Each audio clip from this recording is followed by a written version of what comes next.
and he was like, "How are you doing?" And I remember just breaking down. So for the first time in my life, I went and talked to a therapist a few times, just and Yeah. talked about the transition. A lot of the things you talk about on your podcast.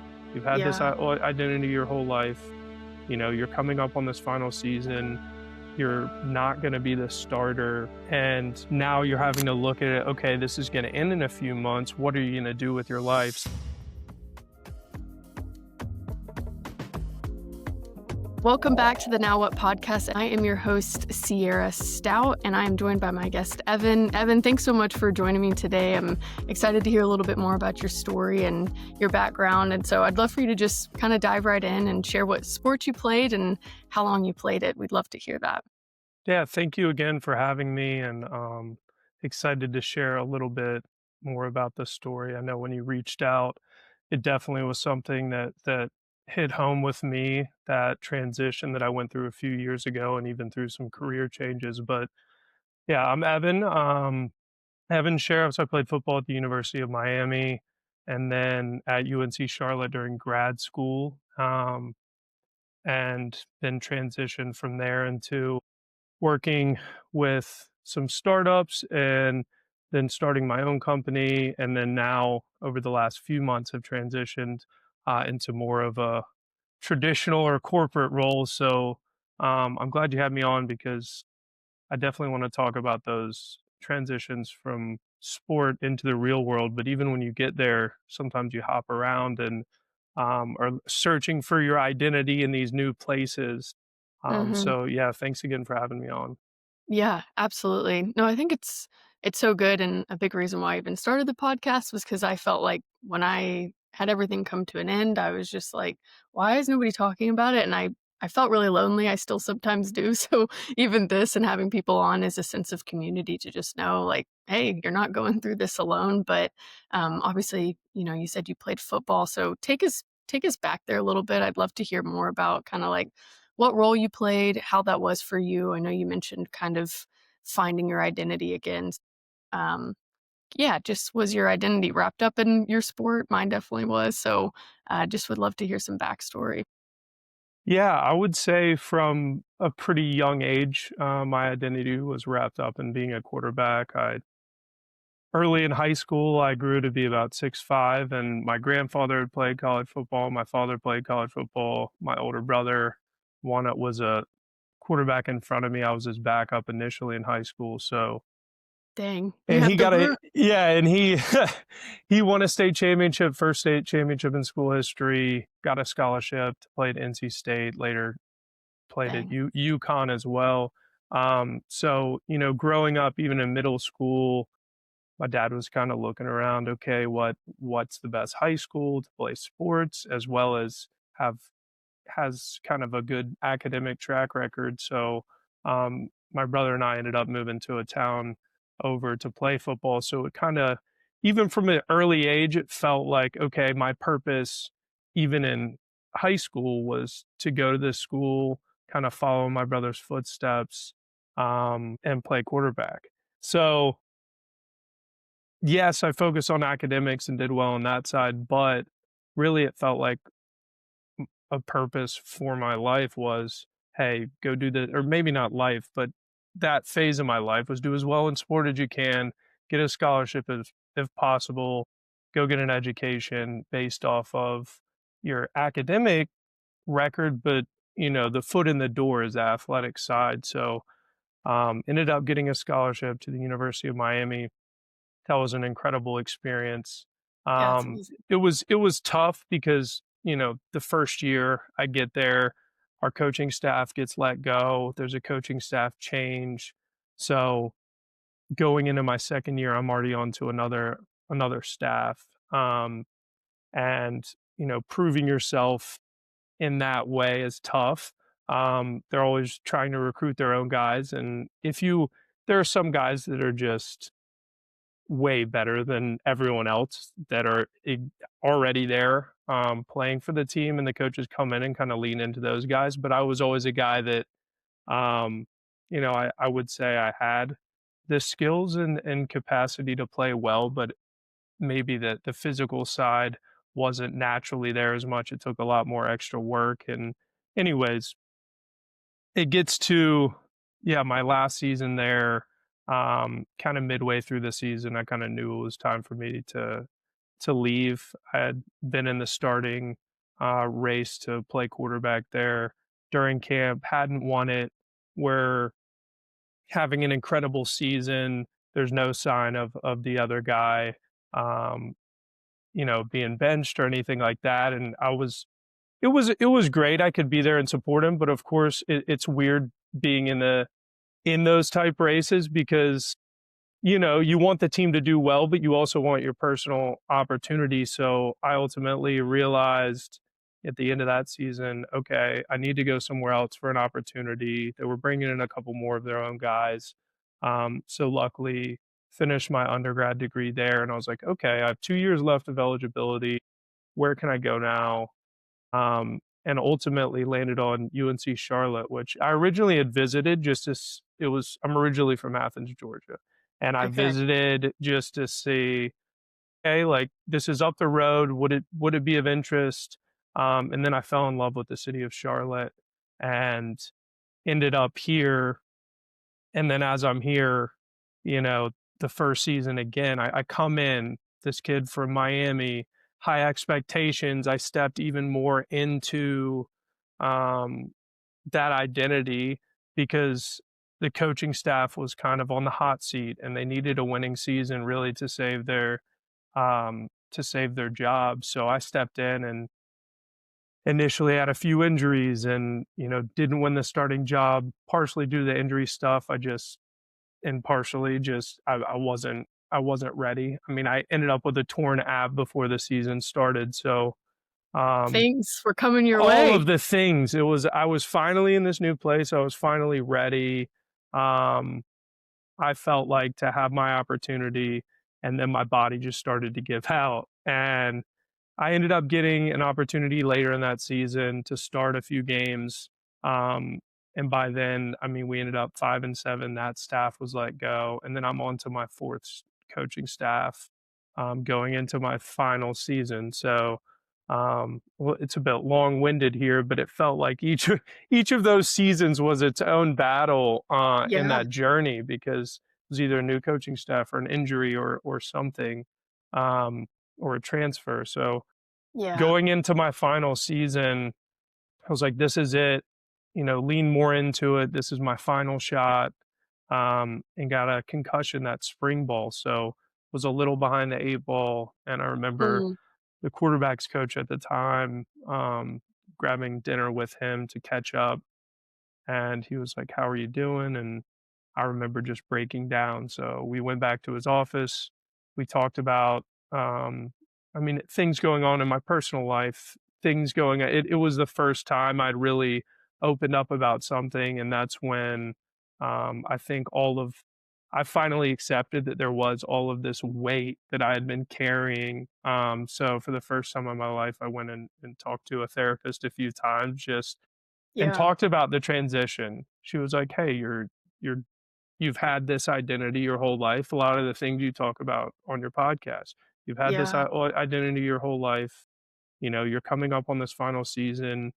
You're not going to be the starter, and now you're having to look at it. Okay, this is going to end in a few months. What are you going to do with your life?" So, um, again, like I said, a bit long winded there, but it was each season had its own challenges and transfers and coaching changes and injuries, and then it all kind of came down that final year when I ultimately was just like I've had enough.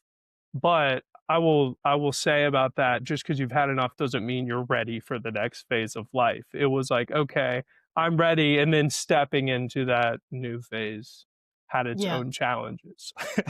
Totally. No, and it's good. I know you're saying long-winded, but I'm like, I think it's necessary because all of those pieces bring on a new challenge for what you said the next season. And, it's kind of like having to process it because I know a lot of times as athletes, we're built different, we're wired differently. We just have these goals and, are very achievement driven, and it's easy to like chase, chase, chase. And then your goal is like, I want to go, you know, play this in college. And then you finally get there and you have this expectation of what you think it's going to be. And then when it's not, I'm like, that in itself is something to grieve. I mean, I wrestle with that in my story. And it's like, I don't think we're alone here in that. And most people, even if it maybe looks good on the outside, it's like, there was something going on behind closed doors, whether it was a coaching change or teammates or just a personal identity and wrestling with injuries, and all of those things definitely added to the layers of that, like, what the heck am I supposed to do now that this is over? And so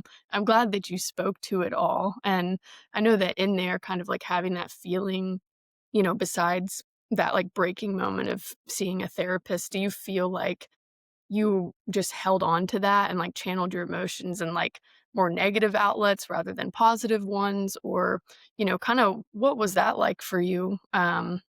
Especially just being a guy, I know the world tells men, like, if, you're going to talk to somebody, you're weak. It's like, "No, you're actually stronger to lean in and do it." So, if you'd be open to just sharing some of that, I'd love to hear it. Yeah, at the time, I don't think I necessarily channeled it in terrible ways other than just internalizing it.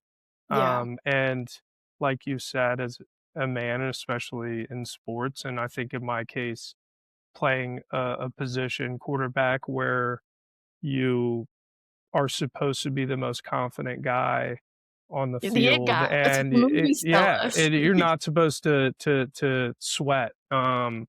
So I think I just internalized a lot of it, and the answer was always work harder or do more. And at a certain point, when you feel, I don't know if I would say I felt like things were stacked against me, but especially when my body started to just give up, I started to feel a bit hopeless in that phase when I'm repeatedly pulling my hamstrings and I tear an ab and Like, "What MCL, are you just doing?" you list all the things that, yeah, any body part I probably had an injury. And um yeah, so but I think it wasn't and I until I got into the real world and I didn't necessarily face much of that stuff that I internalized even as during football or a year or two after. I Yeah. think, like you mentioned earlier, that kind of achievement oriented or results oriented philosophy, where, okay, like the next thing to do is it's always climbing, the next goal is always a little bit bigger. um I got done with football and took COVID hit that year, so I did get a little Okay. break in there. I got to go to Australia for a couple months, which was great. It was my first time kind of not chasing goals in my life. Yeah. But as soon as I got back, I think that was just a way for me to escape from Yeah. everything and not face it. Mm. Um, and it was a fantastic trip, but I don't know how much I actually, processed during it. So I get back and immediately go to work and um, was hired by this University of Miami grad. So that was cool. He had known about me because of football. I stepped into the role, worked with him for a year, got a few awards in the Charlotte area, ended up leaving him and working with startups and eventually starting my own company. And the whole while, it's like, okay, I did well in my sports career and got to this certain point. What achievements can I start to stack on the business side? And few years pass. I'm probably 24 at this by this time, and I had done a lot more than I expected by that age, and I had earned a lot more money than I expected, and um, a lot of my identity and a lot of the things I suppressed, I would use as motivation, like, oh, this didn't work out in the football sense in that path, but um look at what I'm doing now. And, I Yeah. ended up living back down in Miami and just, I don't know. I mean, I had everything worldly I'd wanted, or growing up, you're told to want and do and whatever. And, was living kind of a similar lifestyle as some of these guys that go out and make a quick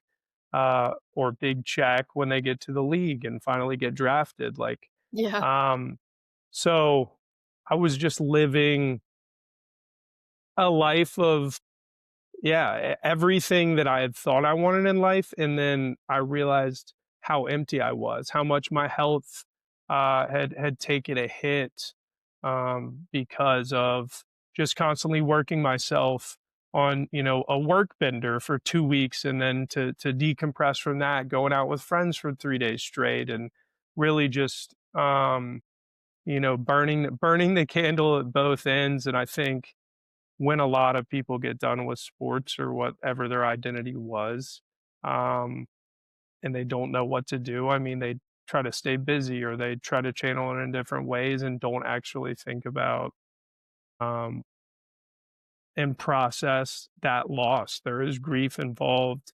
And finally got to a point where, I, like I said, pretty much had had everything I wanted, and I was completely miserable. And I just remember it was summer of 2023, and I was just in my apartment, hadn't really gotten up for 3 days. I don't think I'd eaten in 3 days. I wasn't answering my parents' calls, or anyone's calls at that point, and I just got a call at, like, 3 a.m. in the morning, and, um it was my dad, and and I said, "Hello?" He was like, "Hey, I'm outside." I was like, "What?" And it was one of those come to Jesus moments because I don't even think I realized how low I was. It was one of those, because of my whole life and being a quarterback and playing football, you don't necessarily speak up. So I Yeah. was kinda just sitting there existing, not really with the will to even get up and go get some food or drink Yeah. some water. It's And, real. he he came in, kinda saw the condition I was in, saw the condition of the apartment, and, he was like, "Son, we're going home." And I Mm. just remember, initially I'm like, "No, no," and then I just, did not have the willpower to resist. We packed up my stuff the next day and we were gone, and I just remember, being in tears the pretty much the whole ride home back to Georgia, Yeah. because it wasn't necessarily it wasn't a financial reason that I had to move back in with my parents after having all of Yeah. this, quote unquote success, but that's what it was like as a mask. It was success on the outside, and on the Mm. inside I was crying out for help, and didn't even know I was, and didn't know who to reach out to. And like I said, it was one of those come to Jesus moments where I don't know what God put on my father's heart, and Mm. he showed up and you know took care of me and nursed me back to health. To be Yeah. completely honest with you. Man, thanks for sharing that. I know it's hard to to be vulnerable, especially on something like this that will go out, and so, um, man, I just pray that whoever's listening to this and, like, whoever that blesses, yeah, is just impacted by that, knowing that you're not crazy for it. And I think that's another thing too, is just being open. Like I had a very similar situation. My mom drove 7 hours. This is when I was in Charlotte, knocked on my door, and she was like, I knew I was supposed to like hold your hand and like go to bed with you tonight. And I had other plans. So I get that, and I've been there, and like just the depth of I don't know who I am. And it's so sad to me that we can become so just wired to think that this is everything. You're worthy of this, you're worthy of that. And when it all is all stripped away and you realize, man, none of these things actually satisfy me. I'm super empty. Like, um, man, that's what's beautiful about it. I know that that's what help me lean into my relationship with the Lord. And obviously, it's a journey, and it's learning that it's not this religion of, oh yeah, like I go to church on a Sunday. It's like, no, do you know him? Like, are you spending time with him? Like, he hears you. And it's the whole my favorite thing in that season was like, come as you are. Like, you're welcome here. And so even in the most broken places, I'm grateful that it sounds like we both had some parents that were willing to be obedient, to just kind of step in and just totally intercede in a moment where, yeah, we needed it, but it's real. So with that and kind of just hearing that, how how have you kinda just leaned into the Lord and finding your identity, if you're on the flip side of that and kind of all of those things? I'd love to go there. Yeah, I think for me it was like I was the president of FCA at Miami, right? And then I would go out on weekends and do this, that, and the other. And um, it's certainly been a fluctuation of faith. I wouldn't say I've ever not believed in something Mm, greater, but I think there are some people that you see that have always been the church goers and they go and they believe and they follow the word. I had a few teammates like that, to the T. Um, and I'm grateful for them. I think I see some of their perspective a little bit more, but luckily or unluckily for me, it took what it took for me to kind of be turned back to Christianity, I would say, because like I said, I had a lot of experiences in this world, and I was always aware. I've always been an empath, so I'd be kind of aware of the energies at play. And um, nowadays, I just feel like stepping into each day is I see a little bit more of the spiritual warfare going on. yeah, I think after experiencing some of the luxuries of life or the temptations of life, greed and what have you, and seeing that all of that is empty, I'm like, yeah, this a lot of this stuff, it does feel great in the short term, but the only thing I have really found, and I would say my father showing up was, like I said, a come to Jesus moment, but one of those moments that was like, wow, okay. And then subsequently after that, while living at home with my parents and just starting to work on myself and actually process these things and not, mask it um or just keep suppressing, yeah, everything inside. Yeah, I think for myself, it was learned more through experiences.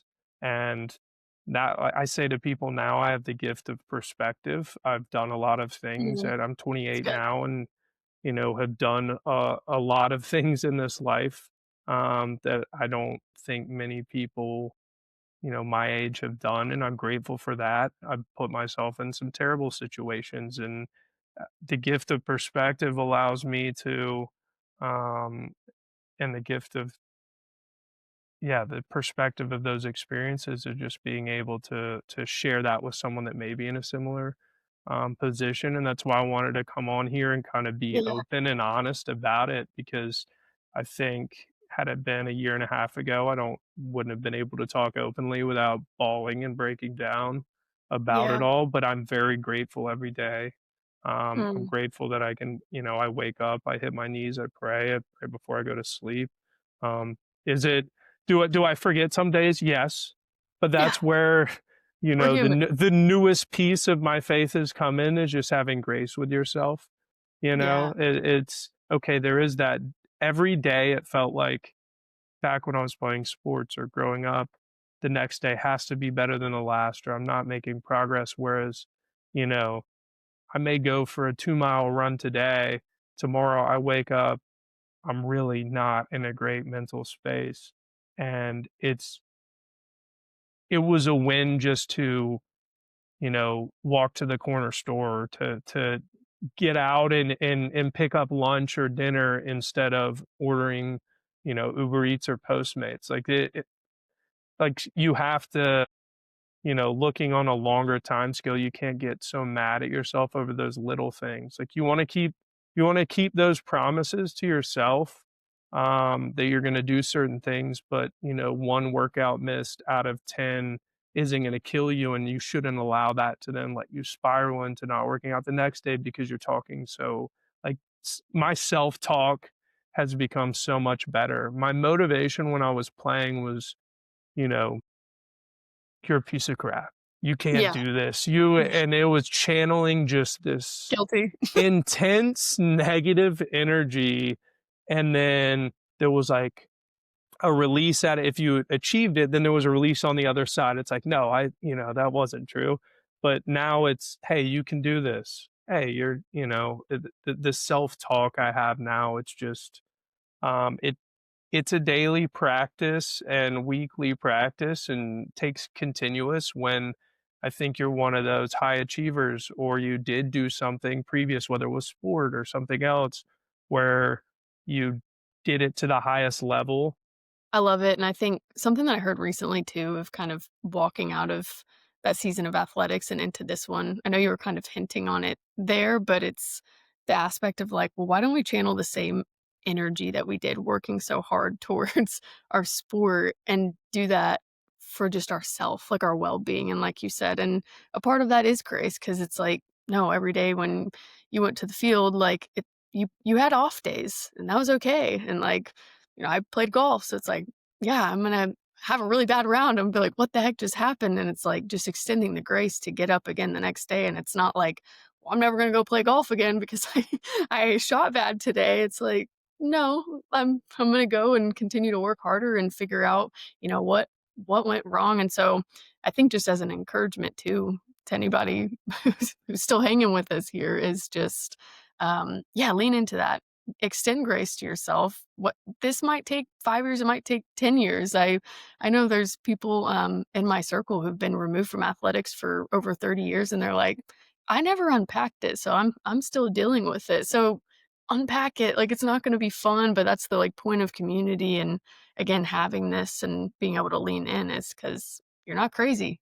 You're just not, like, this is all normal things, and I know my mom always said growing up, if you don't deal with your emotions, they're eventually going to deal with you. And I couldn't agree more because I've had a lot of experiences where I'm like, oh, my emotions dealt with me there. Like, let's go back and figure out why that just happened. So, but no, I appreciate your insight and especially again, just having it from a man's perspective. It's good to hear, especially just a leader and somebody who's open and surrendered to their faith. I think that that's a big blessing, especially since, again, like we said, the movies painted your role. You're the it guy, Evan, but you're the it guy because you're a leader and you're a believer and you're leaning into the things that matter. So I just hope that's an encouragement for you and anybody else. But I love hearing your story, and we've all got one. So that's kind of what I get grateful for. But I would just say, kind of, you said, yeah, there's not anything wrong with you. There isn't anything wrong with us.